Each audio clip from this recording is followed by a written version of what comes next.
Class 3, 4 এবং 5-এর ছাত্রছাত্রীদের জন্য ভগ্নাংশ অধ্যায় থেকে কয়েকটি প্রশ্ন নিয়ে আমরা এখানে আলোচনা করব।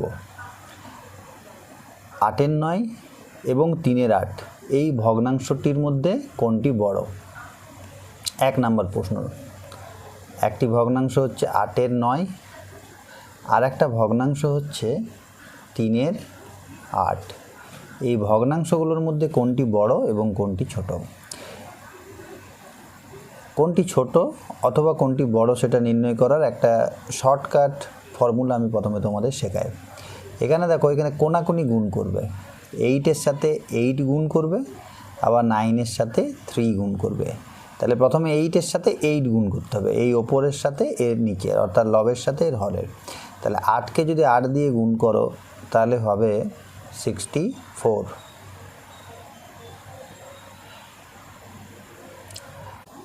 9কে যদি 3 দিয়ে গুণ করো তাহলে হয়ে যাবে 27।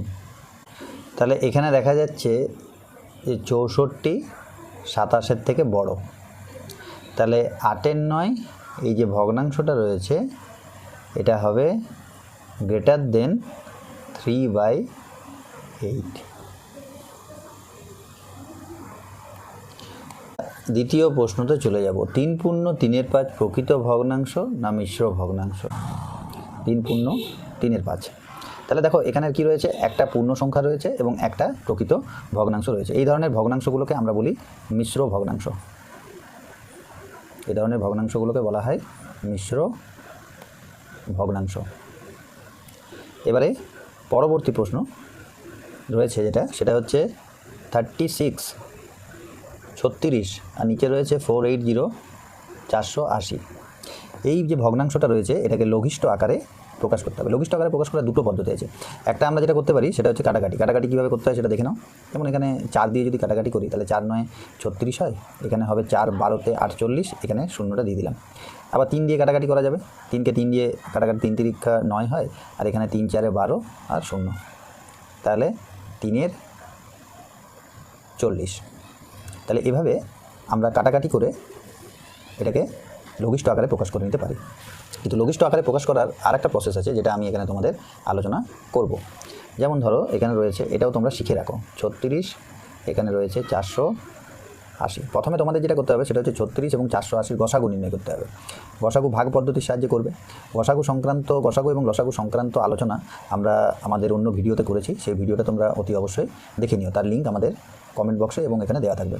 36 আর এখানে হলো 480। তাহলে এখানে প্রথমে আমরা 48 নেব, তাহলে 36 একে 36 হবে, 48 থেকে 36 বিয়োগ করো, এটা হয়ে যাবে 12, এই শূন্যটা নেমে আসবে।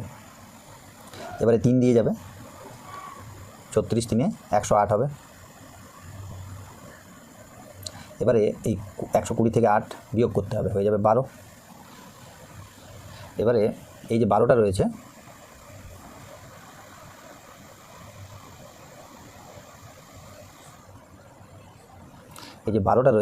এই 12 দিয়ে 36কে ভাগ করো, তাহলে হয়ে যাবে 12 3-এ 36। তাহলে গসাগু যেহেতু 12 দিয়ে হলো, তাহলে আমাদের এখানে গসাগু হচ্ছে সমান 12। এবার আমাদের যেটা করতে হবে সেটা হচ্ছে এই 36 12 দিয়ে ভাগ করলে হবে 3, আবার 480কে 12 দিয়ে যদি ভাগ করো তাহলে হয়ে যাবে 40। তাহলে এভাবেও গসাগু নির্ণয় করে তোমরা লঘিষ্ঠ আকারে প্রকাশ করে নিতে পারবে। এবার আমার প্রশ্নটা রয়েছে, সেখানে একটা মিশ্র ভগ্নাংশ দেওয়া রয়েছে। মিশ্র ভগ্নাংশটি হলো 25 পূর্ণ 16 39। এই 25 পূর্ণ 16 39 ভগ্নাংশটিকে আমাদের অপ্রকৃত ভগ্নাংশে প্রকাশ করে নিতে হবে। অপ্রকৃত ভগ্নাংশে প্রকাশ করার একটা সহজ পদ্ধতি হচ্ছে সেটা হচ্ছে এখানে একটা গুণ চিহ্ন হবে আর এখানে একটা প্লাস চিহ্ন হবে। তাহলে কি 39কে 25 দিয়ে গুণ করতে হবে, যে গুণফলটা আসবে তার সাথে 16 যোগ করতে হবে। তাহলে আমরা করে নিই, 25 গুণিত 39 হবে, আর যেটা আসবে তার সাথে যোগ করতে হবে 16, আর নিচে কিন্তু 39 থেকে যাবে। যদি 39 দিয়ে গুণ করতে যাও তাহলে গুণ করার একটা সহজ পদ্ধতি তোমাদের বলি। 25 গুণিত 39, এটা তোমরা করে নেবে। 25 গুণিত 39কে তোমরা এইভাবে লিখতে পারো, 40 বিযুক্ত 1। তাহলে প্রথমে তোমরা 25-এর সাথে 40 গুণ করবে। 25-এর সাথে 40 গুণ করা খুব সহজ। 25-কে 4 দিয়ে গুণ করলে হয় 100, আর তারপরে একটা শূন্য দিয়ে দেবে। বিযুক্ত 25-কে 1 দিয়ে গুণ করলে হবে 25। তাহলে 1000 থেকে যদি 25 বিয়োগ করো তাহলে হয়ে যাবে 975। তাহলে এখানে হলো 975, তার সাথে আবার 16 যোগ করতে হবে, আর নিচে তোমাদের রয়েছে 39। 975 আর 16তে যদি যোগ করো তাহলে হয়ে যাবে 991, আর নিচে 39। তাহলে এভাবে একটা মিশ্র ভগ্নাংশকে আমরা অপ্রকৃত ভগ্নাংশে প্রকাশ করে নিতে পারবো। এবার আমরা পরবর্তী প্রশ্নতে দেখি কী রয়েছে। পরবর্তী প্রশ্ন অর্থাৎ কোশ্চেন নাম্বার 5। এখানে দেখো কোনটি কী ধরনের ভগ্নাংশ। ভগ্নাংশের ক্ষেত্রে যে ভগ্নাংশের লব ছোট আর হর বড় হয় সেই ভগ্নাংশগুলো হয় প্রকৃত ভগ্নাংশ। আবার যদি লব বড় এবং হর ছোট হয় তাহলে সেই ভগ্নাংশটি হয়ে যায় অপ্রকৃত ভগ্নাংশ। আর যে ভগ্নাংশতে একটা পূর্ণ সংখ্যার সাথে একটা প্রকৃত ভগ্নাংশ থাকে সেটাগুলোকে আমরা মিশ্র ভগ্নাংশ বলি। তাহলে এখানে 8-এর 11, তারপরে 8-এর 9 এবং 3-এর 5, এই যে ভগ্নাংশগুলো রয়েছে এই প্রত্যেকটা ভগ্নাংশই হলো প্রকৃত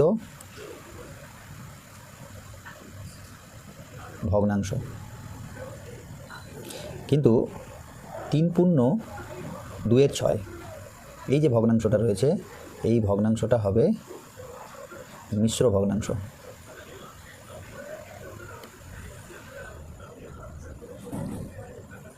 এবার আমরা পরবর্তী প্রশ্নতে চলে যাব। Question number 6। লব 17 এবং হর যদি 36 হয় তাহলে ভগ্নাংশটি কত? আমরা সবাই জানি যে ভগ্নাংশ সমান লব বাই হর। এখানে লব হচ্ছে 17, তাহলে এখানে 17, আর হর হচ্ছে 36, তাহলে 17/36। তাহলে লব 17 এবং হর যদি 36 হয় তাহলে ভগ্নাংশটি হবে 17/36। এবার আমরা পরবর্তী প্রশ্নতে চলে যাব। পরবর্তী যে প্রশ্নটা রয়েছে সেটা হচ্ছে 36/66 ভগ্নাংশ সংখ্যাটি কী প্রকৃতির? আবার একে লঘিষ্ঠ আকারে প্রকাশ করেও আমাদের দেখাতে হবে। তাহলে 36 আর নিচে রয়েছে 66। তোমরা দেখতে পাচ্ছ যে এই ভগ্নাংশটি লব হরের থেকে ছোট। তাহলে যে ভগ্নাংশের লব হরের থেকে ছোট হয় সেই ভগ্নাংশগুলোকে আমরা বলি প্রকৃত ভগ্নাংশ। প্রকৃত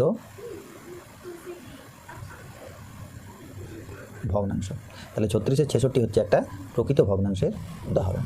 এবার আমাদের যেটা করতে হবে, এই যে 36-এর 66 ভগ্নাংশটি রয়েছে এটিকে লঘিষ্ঠ আকারে প্রকাশ করতে হবে। আমরা এর আগে দুভাবে লঘিষ্ঠ আকারে প্রকাশ করা শিখেছি।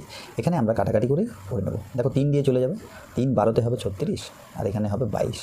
তাহলে দুটোই জোড় সংখ্যা, আবার 2 দিয়ে চলে যাবে, 2 6 12, আবার 2 11-তে 22, তাহলে হয়ে যাবে 6-এর 11। এটা হলো রেডিউসড ফর্ম অর্থাৎ লঘিষ্ঠ আকারে প্রকাশ।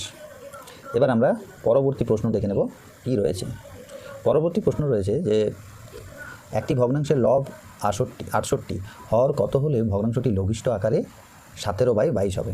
তাহলে এখানে আমরা প্রথমে 8 নম্বর অঙ্ক লিখে নিই যে একটি ভগ্নাংশের লব দেয়া রয়েছে, তো লব ওপরে হয় তাহলে এখানে 68 লিখলে, আবার হর কত হলে ভগ্নাংশটি লঘিষ্ঠ আকারে 17/22 হবে? তাহলে ভগ্নাংশটি হবে 17/22, তাহলে এখানে আমরা সমান দিয়ে লিখতে পারি 17/22।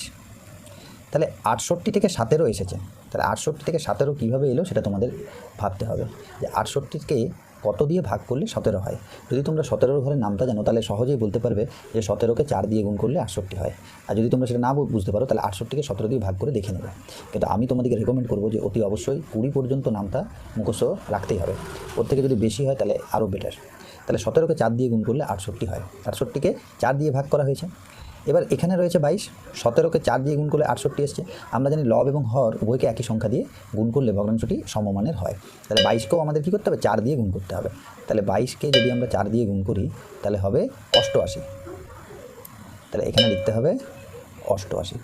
তাহলে কোনো ভগ্নাংশের লব 68, এবার ওই ভগ্নাংশটির হর কত হলে ভগ্নাংশটি 17/22 হবে? না, ভগ্নাংশটির হর যদি 88 হয় তাহলে 88 হলে ভগ্নাংশটির মান 17/22 হয়ে যাবে।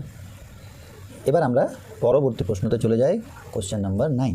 কোশ্চেন নাম্বার 9-এ রয়েছে 10 পূর্ণ 8-এর 9 এই ভগ্নাংশ সংখ্যাটি হর কত?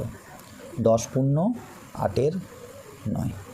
এবার এই যে মিশ্র ভগ্নাংশটি রয়েছে এটাকে যদি তোমরা অপ্রকৃত ভগ্নাংশে প্রকাশ করো তাহলে এর আগেও আমরা বললাম এটা গুণ হবে আর তার সাথে এটা প্লাস হয়ে যাবে।